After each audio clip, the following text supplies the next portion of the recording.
Hey YouTube, in this video I'm going to be doing a deck profile on my updated, or my new, this is the Legion Pale Moon deck. So I'm pretty glad actually that Bushiroad did what they did with this Legion campaign. I think it opens the door for other people who like to play clans that are, I guess we can say, under-supported, or not as supported as the ones that are featured by the main characters in the anime, such as, you know, Pale Moon, Angel Feathers, Great Nature, Mega Colony, Spike Brothers, those type of clans. They actually went and gave them some legions, so I went ahead and put this deck together since I do have access to all of them, like 4 copies of this, for instance. But I kept my alternate, like my main deck, so for that clan. So I have my Venus Lucia deck right now, which is my main Pale Moon deck. Then I put together the Legion one so that that clan has access to Legion. So basically I did the same thing that I did with my Genesis. So I have my Minerva deck still, and then I have my CEO deck. So we got the Legion Genesis, the non-Legion Genesis, like old school Break Ride, and then I have my Cross Ride based old school Limit Break with Venus Lucia. So Silver Thorns basically, and then I have my regular Pale Moon. I guess you could call him Beast Tamer, but it's not really Beast Tamer. It's just Pale Moon with Legion. So I like how her outfit actually fits the color of the Revenger playmat. So anyway, for Cracking Beast Tamer, she is the only Pale Moon Legion, like the only Pale Moon Legion. Like, I'm not kidding. There's no other Pale Moon Legion. So if you like playing Pale Moon, and if you want to get in on the whole Legion action that's going on, you kind of have to get these cards.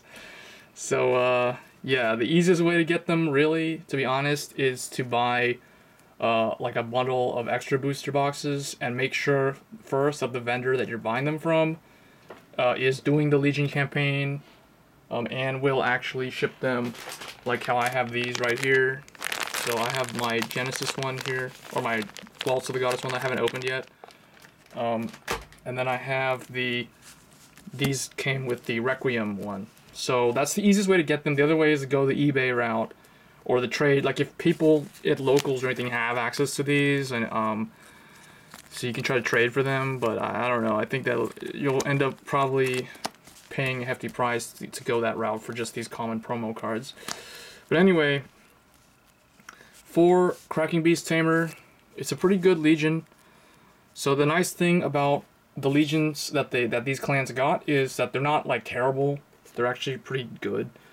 So the other card I'm running, the alternate grade 3, since the deck only has access to 1 Legion, that I'd have a backup Vanguard. Ideally, I recommend, like, you can run the Break Ride if you want. I don't like running Break Rides with Legions. Yes, they get 30k, but who cares? The opponent will probably just drop a Perfect Guard anyway on that turn.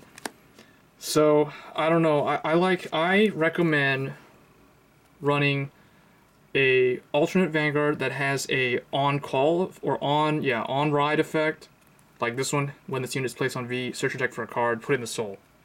So, even if you have to ride this first, like, you either are going to go to Limit Break, then start using the Limit Break effect, or if you want, you can just ride this on top of that later, and then just do Seek Mate, and just fix it.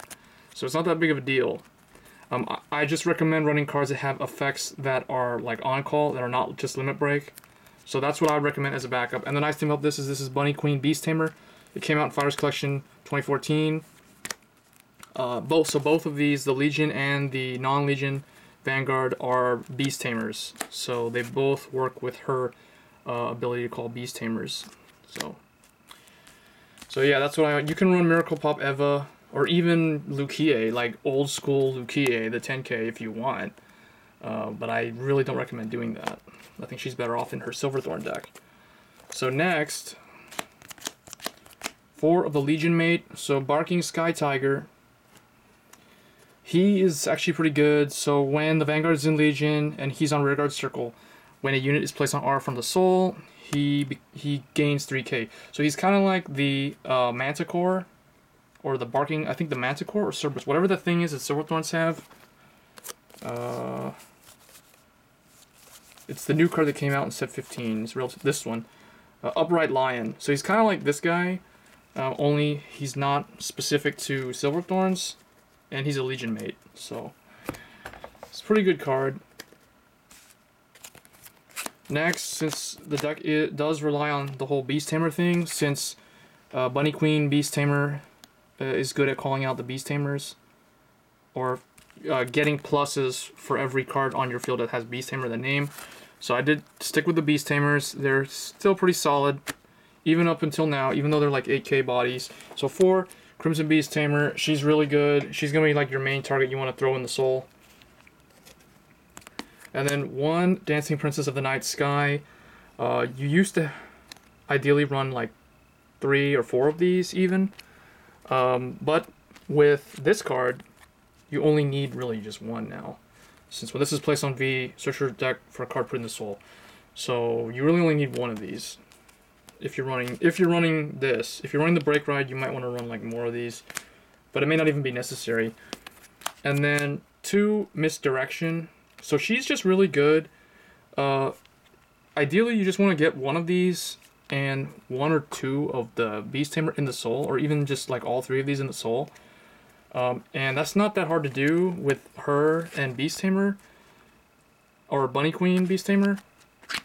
So basically, when something comes out of the soul, Misdirection will also come out of the soul. So that's like a free extra plus right there for field presence. So just 2 of them. You could run Jumping Jill, or even some other, like I don't know what I can think of right now. Like besides the 10k vanilla, you could, I don't know, maybe run another one of these, but I don't know. I just went with 2 of these because 1 might end up in the damage zone. So yeah, 2 Misdirection. That's the grade 2 lineup. Only weakness of the grade 2 lineup, as you can see, there's a lot of 8k grade 2s, which is not that good. But this one is basically like an 11k attacker most of the time. So Misdirection is really the weak. This thing and this thing are the weak point. And then this guy's the regular 9k. So just keep that in mind. That's one of the weaknesses that I noticed in early play testing the deck. So the deck, what that means is that the deck is prone to being rushed. For grade 1s, 1, Brassie Bunny. Same effect as Misdirection, only it's grade 1. Ideally, you only really need 1 of these. And yeah, it's a 6k booster, so that's why you don't really need to run too many of them. And then 3, Purple Trapezist. Some people max this out of 4. You can if you want. But it's a pretty good card. Only downside of it is a 6k boost, but I can see why. It's to balance its effect out. And 2, Jumping Glen. This is a good target for putting in the soul as well. So basically, when this is called out from the soul, this is a 10k booster for that turn, or attacker. But most of the time it'll be a booster because, you know, like when you call, a common combo is to call out Glen, and then Misdirection will come out automatically. So that's going to hit for 18k that turn. So that can hit Cross Ride. So you're hitting those magic numbers. So 2, Jumping Glen. And then for 4, Turquoise Beast Tamer. This is my SP one that I pulled way back. These 4 are your 9k booster, assuming you have a Crimson Beast Tamer in the soul. So they're Beast Tamers. They work well with the Legion and the alternate Vanguard. And then 4, Hades Hypnotist. Your Perfect Guard, since they don't have a Crimson Wall. But, I mean, it works fine. For the trigger lineup, I went with the standard 4 draw.